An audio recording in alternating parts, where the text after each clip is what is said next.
C stoops two কঙ্কার এই নাটকটার already একটা video আমি বানাচ্ছি।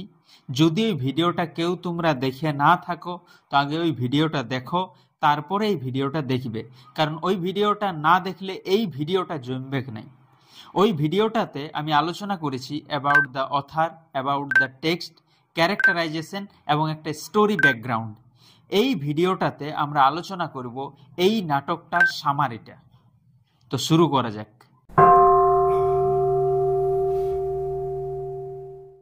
তো এই নাটকটার অ্যাক্ট ওয়াইজ সামারি আলোচনা করার আগে আমাদের এই নাটকটার প্রোলগটা আলোচনা করতে হবে, কারণ এই নাটকটার প্রোলগটা একটা ইম্পর্টেন্ট জিনিস বটে।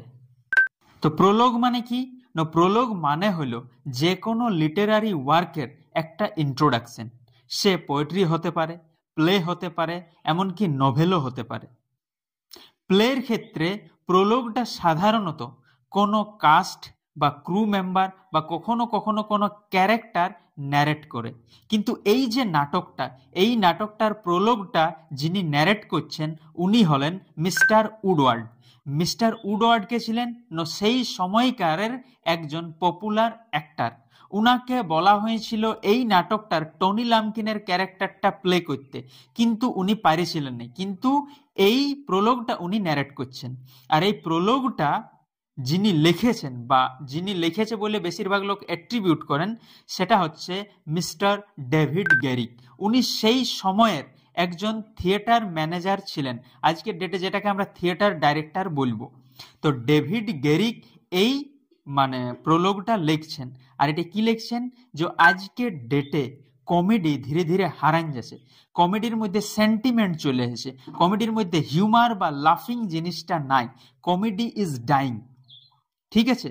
তো উনি বলছেন একজন ডাক্তার, এখানে ডাক্তার বলতে ডক্টর অলিভার গোল্ডস্মিথকে বলছেন, কারণ উনি একজন পেশায় ডাক্তার ছিলেন, অলিভার গোল্ডস্মিথ।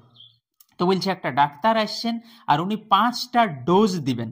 5টা ডোজ বলতে এখানটা 5টা অ্যাক্টের কথা বলছে নাটকের। আর ওই ডোজের মাধ্যমে আমাদের যে রোগটা হয়েছে, আমাদের ফুর্তি না করার, আমাদের সেন্টিমেন্ট হওয়ার, যে কোনো সময় আমরা দুঃখে থাকার যে রোগটা হয়েছে, এই রোগটাকে ভালো করার জন্যে একটা ডাক্তার আসছে যার নাম হচ্ছে অলিভার গোল্ডস্মিথ। উনি 5টা ডোজ আনছেন। 5টা ডোজ বলতে 5টা অ্যাক্ট, এক এক এই নাটকের 5টা অ্যাক্ট। আর সেইটার দ্বারা আমাদেরকে আমাদের এই রোগটাকে উনি সারিয়ে দিবেন। তো প্রথম অ্যাক্টের প্রথম সিনে আমরা দেখব যে মিস্টার হার্ডক্যাসল এবং মিসেস হার্ডক্যাসল এরা দুজন গল্প করছে। কি গল্প করছে? মিস্টার হার্ডক্যাসল অনেক পুরানো ধাঁচের লোক, পুরানো ফ্যাশনকে পছন্দ করে, পুরানো লোককে পছন্দ করে, এমনকি পুরানো ডিজাইনকে পছন্দ করে, পুরানো ঘরকে পছন্দ করে। সেই কারণে উহাদের ঘরটা আগের যুগের পুরানো ধাঁচের, যেটাকে বাইরের থেকে দেখলে লোকের ইন মনে হতে পারে, একটা সরাইখানা মনে হতে পারে। কিন্তু মিসেস হার্ডক্যাসল কিন্তু গোটাই উল্টাটা।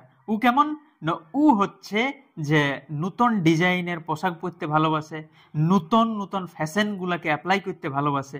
ঠিক আছে? আর এইটা যেহেতু মিসেস হার্ডক্যাসল এই ধরনের মোটা, সেই জন্য মিস্টার হার্ডক্যাসলকে বলছে যে তুই এই পুরানো ধাঁচের কেন থাকতে চাস।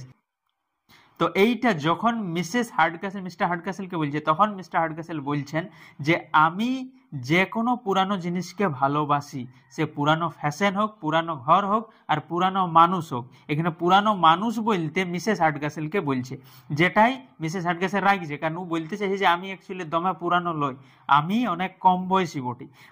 মিসেস হার্ডক্যাসল এটা মানে নিতে পারে না যে আমার বয়স হচ্ছে, আর সেই জন্যও সিং ভাঙে বাছুরের দলে ঢোকার চেষ্টা করে, যেটা আমি ইন্ট্রোডাকশনও বলেছিলাম।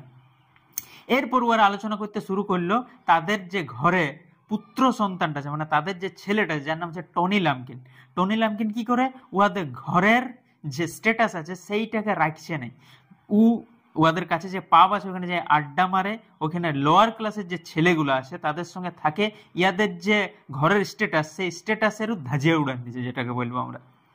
ঠিক আছে? আর এইটাই মিস্টার হার্ডক্যাসলকে অনেক খারাপ লাগছে। আর ও বলছে যে এই ছেলেটা এই যে বিগড়িল সেটার আসল দায়িত্বটা তোমার, কারণ তোমার জন্য ছেলেটা বিগড়েছে, কারণ তুমি ছেলেটাকে আদর একদম বাঁদর করে দিয়েছো।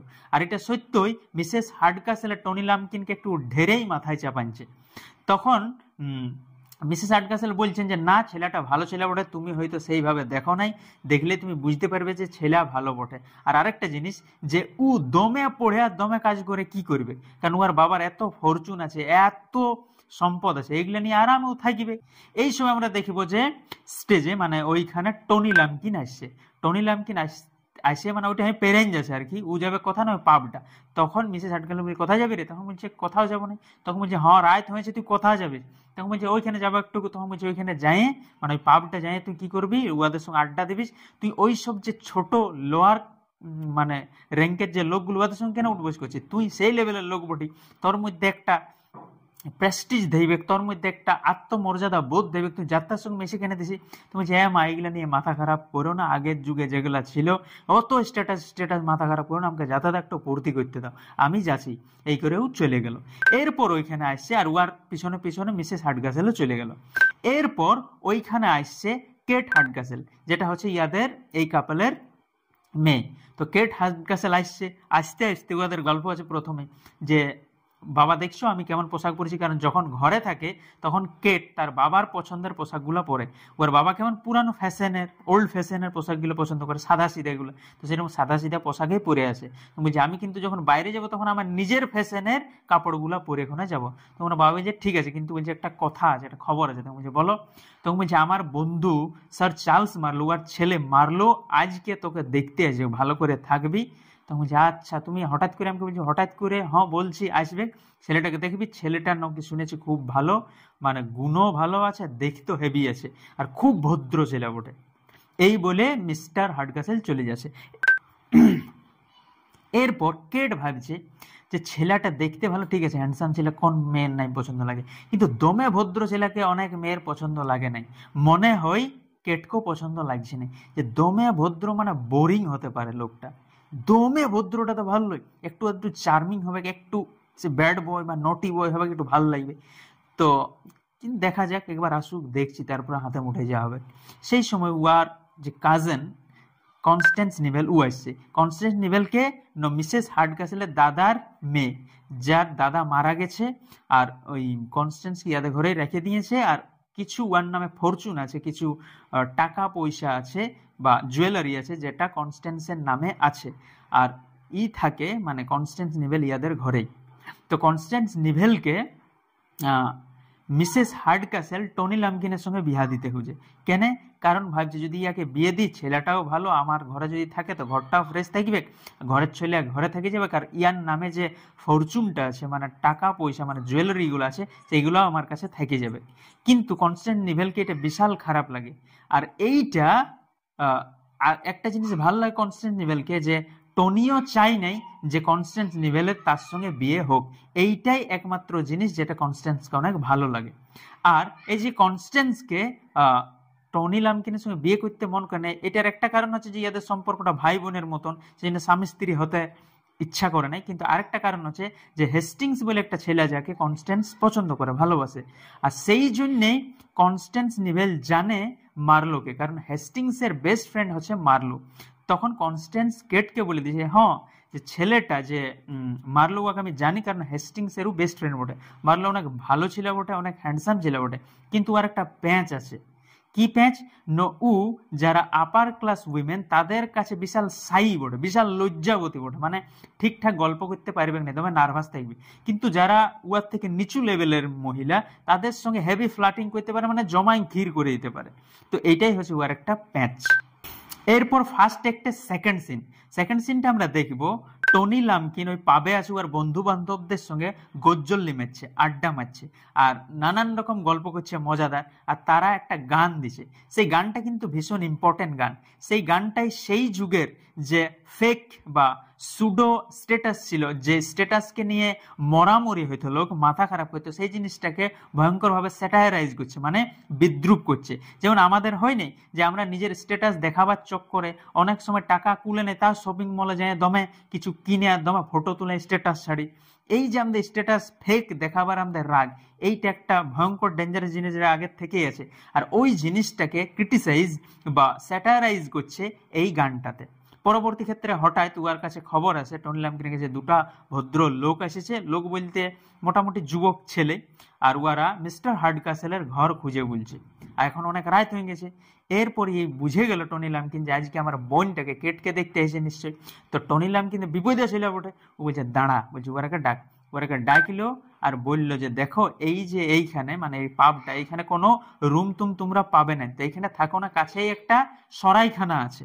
তো সরাইখানা বলতে কোনটা না, মিস্টার হার্ডকাসেলের ঘরটা বাইরের থেকে কিন্তু সরাইখানার মতন দেখায়, ঠিক আছে। তো বলছে ওই সরাইখানায় তুমি যাও, ওইখানে রাতটা কাটবে, তারপর সকালে আরামসে যাবে, কারণ এখন তোমরা থকিয়ে আছো, ক্লান্ত হয়ে আছো, যাবে মাথাটা খারাপ হয়ে যাবে, তার থেকে ওখানে থাকো। ওইখানে লোকটা বেশ ভদ্রলোক, তবে হ্যাঁ ও দেখবে তোমাদের সঙ্গে দমে মিলতে বা মেশতে চেষ্টা করবে, ওইটা একটুকু অ্যাভয়েড করার চেষ্টা করবে, কারণ যেই লোক যায় তার সঙ্গে ও নিজের যেমন আপনজন বা গেস্ট তাদেরকে যেমন ব্যবহার করে সেরকম তোমরাকে ব্যবহার করতে পারে। তো বলছি আচ্ছা ঠিক আছে, তোমাকে অনেক অনেক ধন্যবাদ, আমরা ওই যে সরাইখানাটা ওইখানে আজকে থাকছি। তারপরে উয়ারা চলে গেল ওই সরাইখানাটায় থাকতে, যেটা কিন্তু মিস্টার হার্ডকাসেলের ঘর বটে। তো এরপর হচ্ছে অ্যাক্ট টুর প্রথমে আমরা দেখব মিসেস হার্ডকাসেল তার সার্ভেন্টদের সঙ্গে গল্প করছে, তাদের সঙ্গে একটা আলোচনা করছে, তাদেরকে অনেক কিছু বলে দিচ্ছে। কি বলছে না, আজকে আমাদের ঘর কিছু স্পেশাল গেস্ট আসবে, দুজন স্পেশাল গেস্ট আসবে, ঠিক আছে, সেই জন্য তোরা ভালো করে সব কিছু করবিস, ভালো করে খাবার সার্ভ করবি, ভালো করে রান্না করবি, বিশেষ করে যখন খাবার সার্ভ করবি তখন তোমার হাসাহাসি করিস না, ভুলভাল গল্প বলিস না, ঠিক আছে। এরপর আমরা দেখছি হেস্টিংস এবং মার্লো ঢুকে যাচ্ছে, আর ওরা ভাবছে যে এইটা হচ্ছে একটা সরাইখানা, সেই হিসেবে ওরা ঢুকছে। কিন্তু মিস্টার হার্ডকাসেল তাদেরকে ওয়েলকাম করছে কেমন হিসাবে, যে আমার হবু জামাই হিসাবে, সেই জন্য তাদেরকে খুব ভালো করে আপ্যায়ন করছে, মানে খুব ভালোভাবে ওয়েলকাম করছে। নানান রকম জিনিস জিজ্ঞেস করছে যে আসবার সময় কোনো সমস্যা হয়নি তো, জার্নিটা ঠিক ছিল তো। তো ইয়ারা বলছে হ্যাঁ ঠিকই ছিল, যদিও ওরা একটু অবাক হচ্ছে, কিন্তু ওরা শুনেছে যে মানে টনি লাম্কিনে বলে দিয়েছে যে ওই লোকটাই কিন্তু এই ধরনের একটু মেশার চেষ্টা করবে গেস্টদের সঙ্গে। তখন এরা ভাবছে ঠিক আছে। তারপর দেশ দুনিয়া ঘর দুয়ার নানান রকম গল্প করছে।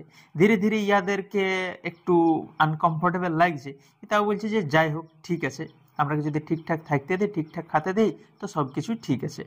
এরপর হঠাৎ করে মার্লোই মিস্টার হার্ডকাসেলকে পাঞ্চ চাই। পাঞ্চ মানে হচ্ছে এক টাইপের মদ, যেটা সাধারণত কোনো বয়োজ্যেষ্ঠ লোক বা রেসপেক্টেড লোকের কাছে লোক খায়নি।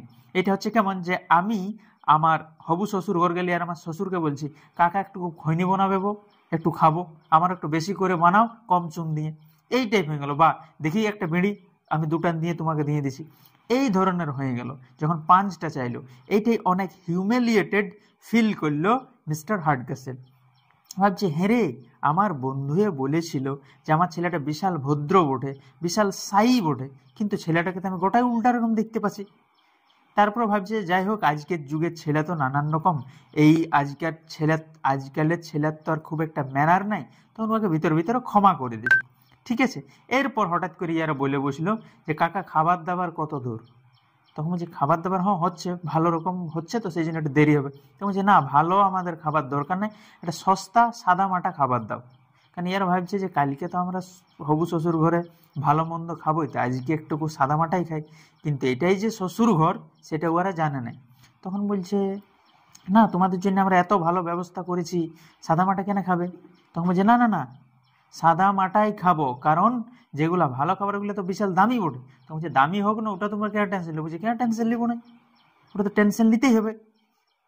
তো এইভাবে ইয়াদের দুজনের মধ্যে মানে বিশেষ করে মিস্টার হার্ডকাসেলের মাথাটা খারাপ হয়ে যায় যে ছেলেকে কি ভাবলে সালা ছেলে কি এলো।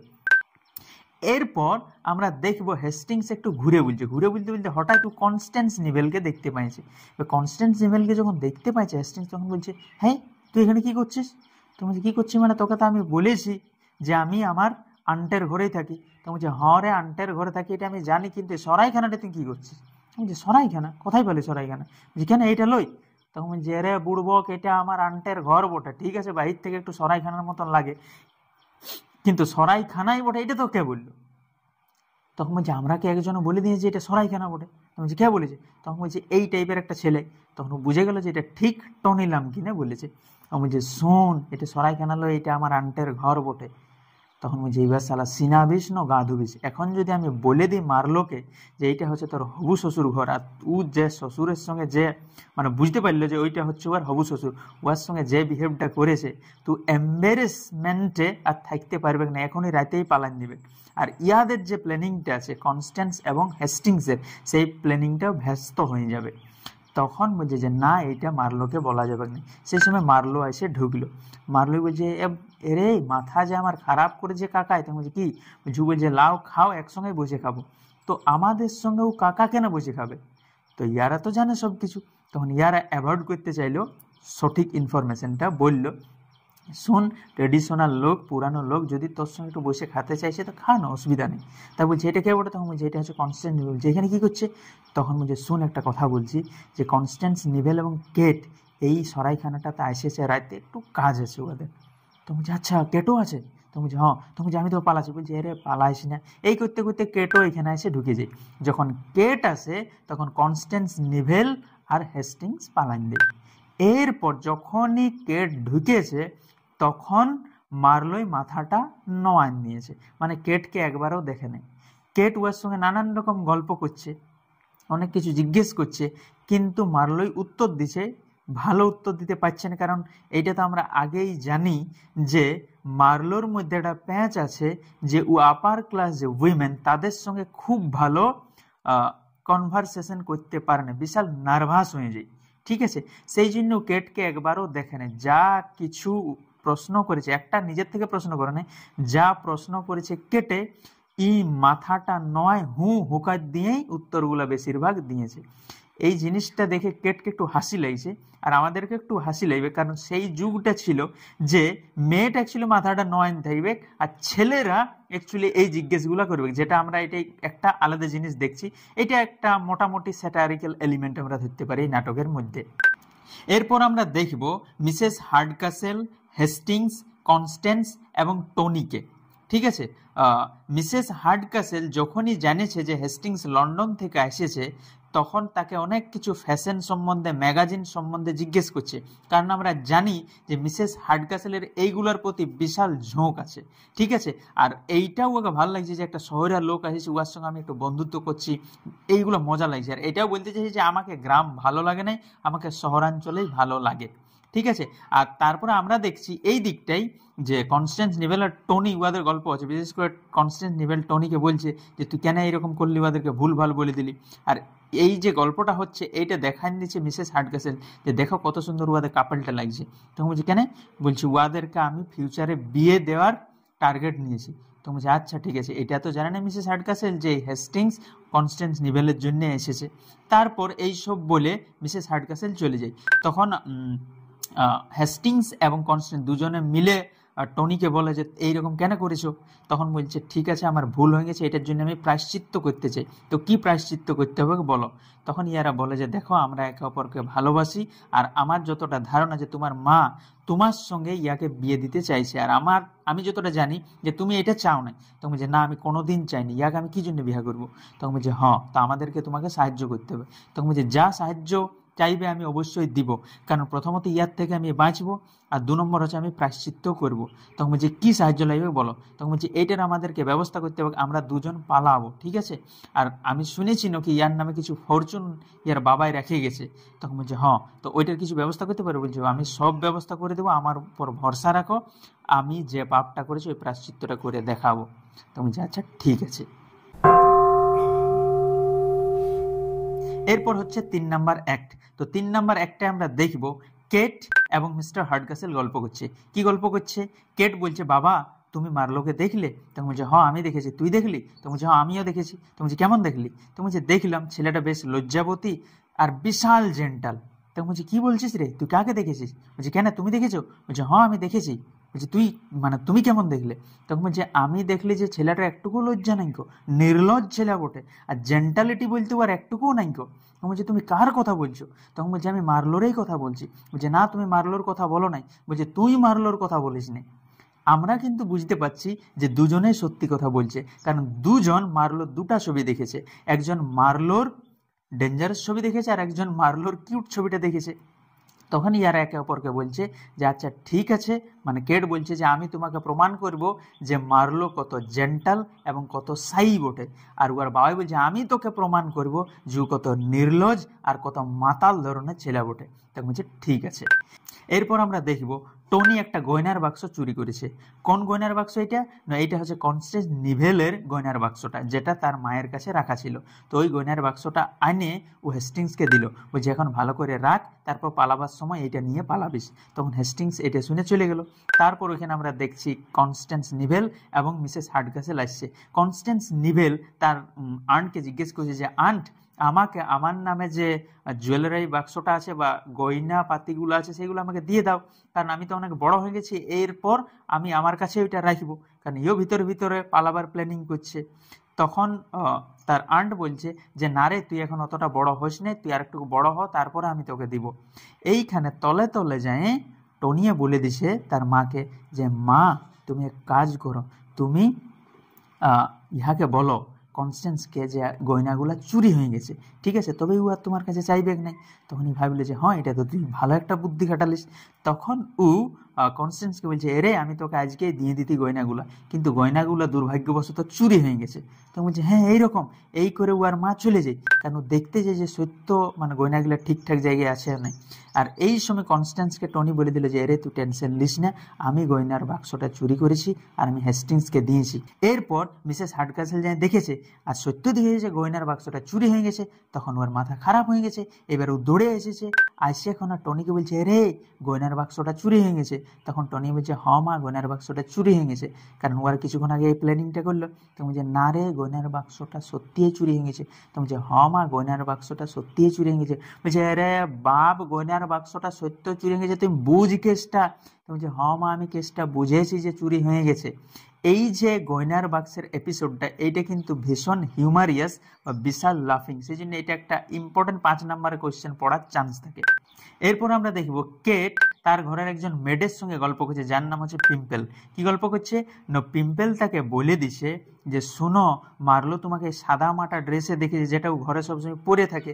তো এই সাদা মাটা ড্রেসে তোমাকে দেখে ও তোমাকে বারমেড ভাবেছে, আর এই ঘরটাকে কিন্তু তোমাদের যে ঘরটা, এইটাকে একটা সরাইখানা ভাবেছে। তো বলছে হ্যাঁ এইরকম। তখন বলছে হ্যাঁ। তখন ভিতর ভিতর ভাবলে যে আমার বাবাই যে কথাটা বলছে এইটা সত্যি হতে পারে। এরপর আমরা দেখবো ওইখানে মার্লো চলে এসছে আর পিম্পল ওইখান থেকে চলে যাচ্ছে। মার্লো আসে ক্ষণেই কেটকে বারমেড ভাবে ফ্লাটিং করতে শুরু করছে, কারণ আমরা জানি যে ও লোয়ার ক্লাস উইমেনের সঙ্গে হেভি ফ্লাটিং করতে পারে, আর জমায় একদম ক্ষীর করে দিছে, ঠিক আছে। তো এই জিনিসটা দেখে অবাক হয়ে গেল কেট, আর এটাও ভাবলো যে নিশ্চয়ই আমাকে মারলো আগে দেখে নাই, যখন আমি আর ও গল্প করেছি, আমি যা দেখেছি, কারণ ও তো মাথাটা নয় ছিল। তখন ও একটা ভিতরে ভিতরে প্ল্যানিং করলো যে আমি বারমেড সাজেই থাকবো, ইয়ার অরিজিনাল ক্যারেক্টারটা বা অরিজিনাল চরিত্রটা বাইর করাবার জন্য। এটা কিছুটা মজাও লাগছে আর অরিজিনাল ক্যারেক্টারটাও জানবে, ঠিক আছে। তখন সে অ্যাকচুয়ালি কি করছে, সি স্টুপস টু কঙ্কার, মানে সে নত হচ্ছে, নিচু হচ্ছে মানে কি, সে তো অ্যাকচুয়ালি আপার ক্লাস উইমেন, কিন্তু নিচু ক্লাস উইমেন হচ্ছে, মানে একটা মেড সাজছে কি জন্যে, না তাকে জয় করার জন্য। এইখানে যে টাইটেলটা আছে এই নাটকের, সি স্টুপস টু কনকিয়ার, সেইটা কিন্তু জাস্টিফাই হয়ে যাচ্ছে। এরপর হচ্ছে 4 নাম্বার অ্যাক্ট। 4 নাম্বার অ্যাক্টে আমরা দেখব হেস্টিংস এবং কনস্ট্যান্স গল্প করছে যে আমাদেরকে জলদি বা অতি তাড়াতাড়ি পালাতে হবে, কারণ মার্লোর বাবা স্যার চার্লস মার্লো এখনই আসছে, আর যদি ও চলে আসে তখন আমাদের যে প্ল্যানিংটা আছে পালাবার, সেইটা একদম ভেস্তে যাবে। এরপর হেস্টিংসের হাতে যে গয়নার বাক্সটা ছিল সেইটাও মার্লোকে ডাকে দিল। মার্লোই কি করলো, ওইটা মানে মার্লো জিজ্ঞেস করলো যে এটা কি বটে, তখন বলছে এটা একটা ইম্পর্টেন্ট জিনিস বটে, তুমি ভালো করে রাখ, আমি তোকে পরে বুঝান দিব যে কি বটে। তখন মার্লোও ভাবলো যে ঠিক আছে, এটা একটা ভালো করে রাখতে হবে। তখন ও একটা সার্ভেন্ট পাইলো, সার্ভেন্টকে দিল আর বলছে এই ঘরের যে ল্যান্ডলেডি উহাকে রাখতে দে, যাতে ভালো করে রাখে। এরপরে সার্ভেন্টটাই এই বাক্সটা মিসেস হার্ডকাসেলকে লেগে ধরান দিল।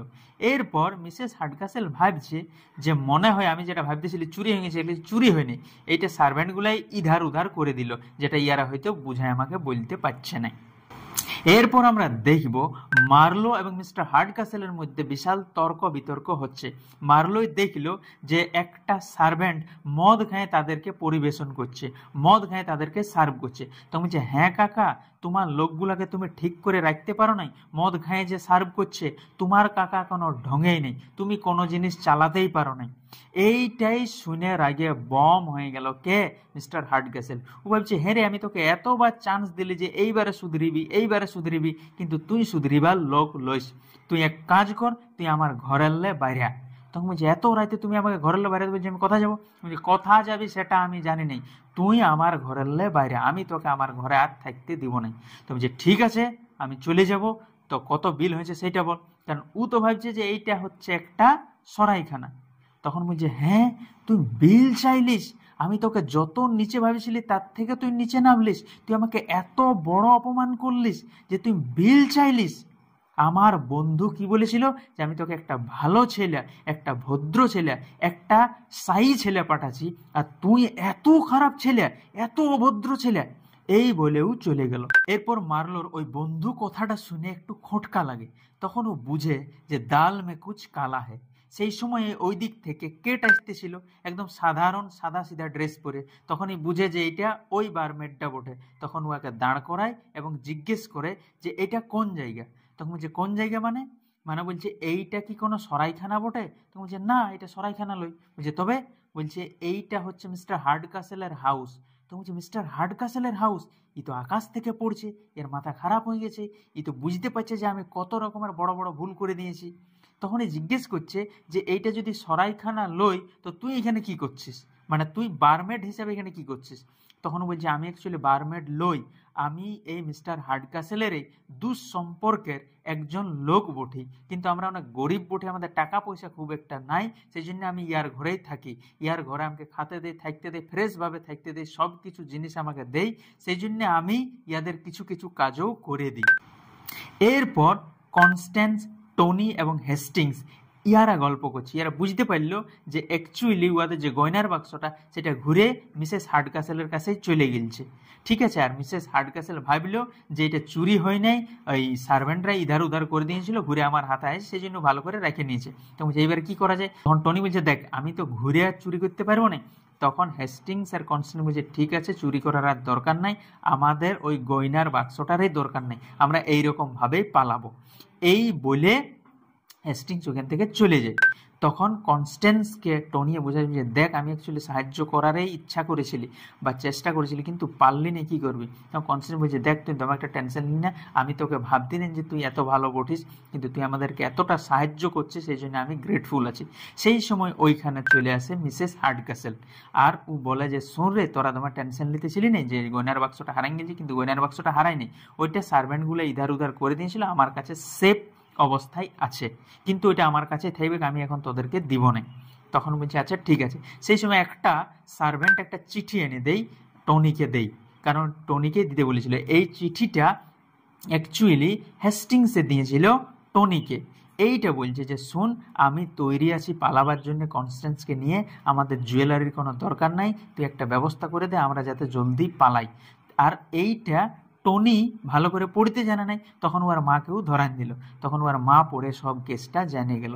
তখন ওর মার আগে বম হয়ে গেল, বলছে, হ্যাঁ, আমার তলে তলে, আমার নজরের আড়ালে তোরা এত ডেঞ্জারাস একটা কাজ করছি, আমি কি করব না, কনস্ট্যান্সকে নিয়ে দমে ধূত চলে যাব, আন্ট প্যাডাগরি বলে কোনো একটা তাদের আন্ট আছে, তার ঘর চলে যাব, যাতে তোদের প্ল্যানিংটা সাকসেস না হয়। এই করে ও রাগে চলে গেল আর কনস্ট্যান্সকে দমে ডাকছে। ঠিক আছে, এই সময় মার্লো এসেছে, আসে ক্ষণে, আর হেস্টিংসও চলে এসে, আসে ক্ষণে টনিকে বলছে, হ্যাঁ, তুই এত বিপদ করলিস আমাদেরকে। বিশেষ করে মার্লোই বলছে, হ্যাঁ রে, যত দোষ সব এই নন্দ ঘোষের বটে, তুই যদি না থাকতিস, তোর চক্করে আমি কি করেছি, আমার হবু শ্বশুরকে আমি শালা যা ইচ্ছা তাই বলেছি, এইবার আমি কি করব? সে বলছে, টনি, দেখ, আমাকে ক্ষমা করে দে এইবারের মতন, আর আমি যত আমি প্যাঁচ করেছি এগুলো আমি সব ঠিক করব, শুধু আমাকে 2 ঘন্টা সময় দে। তারপর হেস্টিংসকে বলল যে, তুই যা, আমাদের বাগানটা ছেড়ে পিছন দিকে 2 ঘন্টা পর আমার সঙ্গে দেখা কর, আর আমাকে তোরা যত খারাপ ভাবছি আমি অত খারাপ লই, এটা যদি আমি না প্রমাণ করে দেখাই তখন আমাকে বলবি। এরপর হচ্ছে 5 নাম্বার অ্যাক্ট। তো 5 নাম্বার অ্যাক্টে আমরা দেখব মিস্টার হার্ডকাসেল এবং স্যার চার্লস মার্লো চলে এসে সেখানে ওরা হাসি হাসি গল্প করছে। কারণ পুরানো বন্ধুর সঙ্গে অনেকদিন পর দেখা হলে যেমন হাসি হাসি গল্প করে, সেই রকমই হাসি হাসি গল্প করছে। আর ওরা হাসছে এই কারণে যে মার্লো এইটাকে একটা সরাইখানা ভাবেছিল আর কেমন মিসবিহেভ করেছে। ঠিক আছে, এইটা নিয়ে হাসাহাসি করে ওরা গল্প করছে। সেই সময় মার্লো ওদের কাছে আসে, তো বিশাল এম্বারেস ফিল করছে, কিন্তু বলছে আমার ভুল হয়ে গেছে, আমি এটাকে সরাইখানা ভাবেছিল, আমি চিনতে পারি নাই, আমার ক্ষমা করে দাও। তখন হাসে হাসেই মিস্টার হার্ডকাসেল বলছে ঠিক আছে, ওটা ক্ষমা করার কিছু নাই, তুমি তো না জেনে এগুলা করেছো, তোমার আমার মেয়ের সঙ্গে বিয়ে হলেই সব কিছু ঠিক হয়ে যাবে। তো আমার মেয়েকে কেমন লাগলো, ওর সঙ্গে তো তুমি অনেকবার মিলেছো। তখন বলছে না, আমি একবারেই মিলেছি, ওকে তো ঠিকভাবে আমার দেখা হয়নি। যে দেখা হয়নি মানে তুমি তো অনেকবার ওর সঙ্গে মিলেছো। তো বলছে না, আমি একবারেই মিলেছি, কিন্তু ওকে আমি দেখিনি, শুধু আমি নামও ধারে ভাইলেছিলি। তো বলছে না, আমি তোমাকে অনেকবার ওর সঙ্গে গল্প করতে দেখেছি। তো বলছে না, আমি ওর সঙ্গে গল্প করিনি, আমি একবারেই দেখা করেছি। এই করে মারলো, চলে গেল। এরপর ওখানে কেট এসছে, কেটকে জিজ্ঞেস করছে মিস্টার হার্ডকাসেলে যে আচ্ছা তুই কি ওর সঙ্গে দেখা করিস নি? তখন বলছে হ্যাঁ দেখা করেছি, ওর সঙ্গে যে নানান রকম ইন্টিমেট গল্প করিস নি? বলছে হ্যাঁ করেছি। বলছে আমি তো দেখেছি। বলছে হ্যাঁ করেছি। তো বলছে তাই যে মার্লোই বলছে যে না আমি তোর সঙ্গে গল্প করিনি, একবারই তোর সঙ্গে গল্প করেছি, সেটাও আমি মাথাটা নয়ানছিলি, ওকে একবারও দেখিনি। তখন কেট কি করবো? তখন বলছে দাঁড়াও, আমি তোমাদেরকে বুঝাচ্ছি, তোমরা এই পর্দার আড়ালটাই কিছুক্ষণ থাকো, আমি কিছুক্ষণের মধ্যেই দুধ কি দুধ আর পানি কি পানি করে দিছি। মিস্টার হার্ডকাসেল ওকে দেখেছে যখন কেট এজ এ বারমেড হিসেবে ওর সঙ্গে গল্প করেছে, আর ও ভাবছে যে মার্লো মিথ্যা কথা বলছে। এরপর কিছুক্ষণ পর ওইখানটা মার্লো আসে। মার্লো যখন আসে তখন ওর সঙ্গে গল্প করে আর দেখছে ফার্স্ট ক্লাস ইন্টিমেট ভাবে গল্প করছে। তারপর কেট তাকে বলে যে তুমি কি আমাকে বিয়ে করবে? তখন যে দেখ, আমাকে তোকে বিয়ে করার বিশাল মন, কারণ তোকে আমার বড় মনে ধরেছে, বড় পছন্দ লাগেছে, কিন্তু আমার বাবা এইখানেরই, এই ঘরেরই কেটের সঙ্গে আমাকে বিয়ে দেবার ঠিক করেছে, তো আমি কি করব? তখন বলছে তুমি আমাকে বিয়ে করো, কারণ তুমি আমাকে পছন্দ করো, তুমি আমাকে ভালোবাসো। তখন বলছে এইটা আমি ক্লিয়ার করে বলতে পারছি না, কারণ আমার বাবাই এই মেয়েটার সঙ্গে কেটের সঙ্গেই আমার বিয়েটা ঠিক করেছে। তো বলছি এই জন্যে কি তুমি আমাকে বিয়ে করছো না যে আমি গরিব বটি, আমি তোমাকে দমে বেশি ডাউরি দিতে পারবো না? তো বলছে দেখ ভাই, আমি এইসব কিছু বলতে পারবো না, আমার বাবা যেটা বলবে সেটাই আমি করব। তখন বলছে তোর কোনো ব্যক্তিত্ব নাই, যা আছে তোর বাবা যেটা বলবে সেটাই, যদি ভুল করতে বলে সেটাও বাবার কথাটা শুনে করে দিবিস। তখন একটু বুঝলো মারলো আর শেষমেশেও রাজি হয়ে গেল, বলছে যা হবে হবে দেখা যাবে, আমি তোকেই বিয়ে করব। আর এইগুলা সব পর্দার আড়ে কিন্তু মিস্টার হার্ডকাসেল আর স্যার চার্লস মার্লো দেখছে। তারপর ওরা রিভিল হয়ে আসে, তার তো হতভম্ব হয়ে যায়। মারলো কিছু বুঝতে পারে না, ভাবলো যে এবারে বলবো, কেসটা বুঝাবো, আজকে ওরা দেখছে সবাই হাসে। তারপর বুঝাইন দেয় যে না, এই মেয়েটার কেট একটাই বটে। তখন মারলো হ্যাপি, সবাই হ্যাপি, এবারে হ্যাপি এন্ডিং এর দিকেই যাচ্ছে। এই দিকে একটা ডেঞ্জারাস ঘটনা ঘটেছে।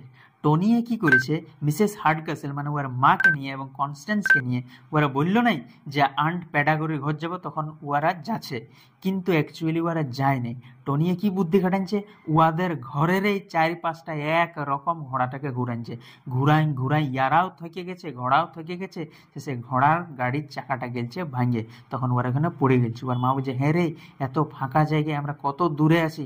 তখন টনি আরও ওকে ভয় খাওয়ার জন্য বলছে যে আমরা ঘর থেকে মোটামুটি 40 মাইল দূরে আছি। তুমি এইবারে কি হবে? তুমি এইবারে সেটাই তো কি হবে সেটাই আমি ভাবছি।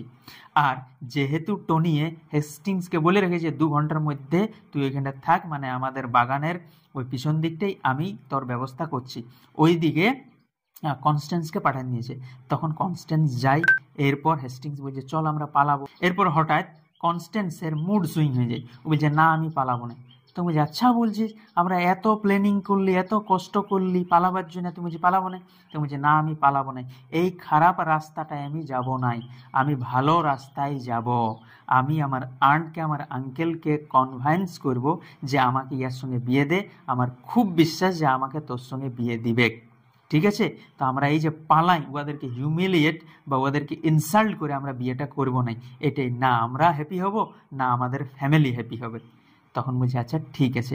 এইদিকে কি হয়েছে যে চুপচাপ বসে আছে মিসেস হার্ডকাসেল, আর টনি ওইদিকে ঘোরাঘুরি করছে। হঠাৎ দেখছে রাত্রিতে খাবার খেয়ে একটুকু টহল মারতে আসে মিস্টার হার্ডকাসেল। তো আসেছে, আর আসেক্ষণে হঠাৎ টনির সঙ্গে যখন দেখা হইলো, তখন টনিয়ে ওকে গল্প করছে ওর সঙ্গে, কারণ ওটা তো ওর বাবা বটে। কিন্তু এইদিকে মিসেস হার্ডকাসেল ভাবছে যে এত দূরে কোনো একটা ডাকাতির সঙ্গে হয়তো গল্প করছে, তখন ও দৌড়ে যায় বাঁচাতে ওর ছেলেকে, যে আমার ছেলে কিছু করি না, আমার ছেলে কিছু করি না। তখন হঠাৎ করে সব কিছুই রিভিল হয়ে যায়। তারপর ওরা এক জায়গায় সবাই জড়ো হয়, সবাই জানে যে দেখ মার্লোকে এবং কেটকে বিয়ে দিচ্ছি, আর কনস্ট্যান্স এবং হেস্টিংসও যায়, আর যাই এখানে বলে আমাদের দুজনেরও বিয়ে দাও। আর টনি এই কথাটা বলে যে ইয়ারা একে অপরকে ভালোবাসে, ইয়াদের দুজনের বিয়েটা দেওয়া হোক। তখন তখন মিস্টার হার্ডকেসেল জিজ্ঞেস করে স্যার চার্লস মার্লোকে যে এই ছেলেটা কেমন, তুমি যে ছেলে তো একদম ফার্স্ট ক্লাস। তখন ও রাজি হয়ে যায়, কিন্তু মিসেস হার্ডকেসেল রাজি থাকে নাই। ও বলছে যে না, টনির সঙ্গে ওকে বিয়েটা দিব।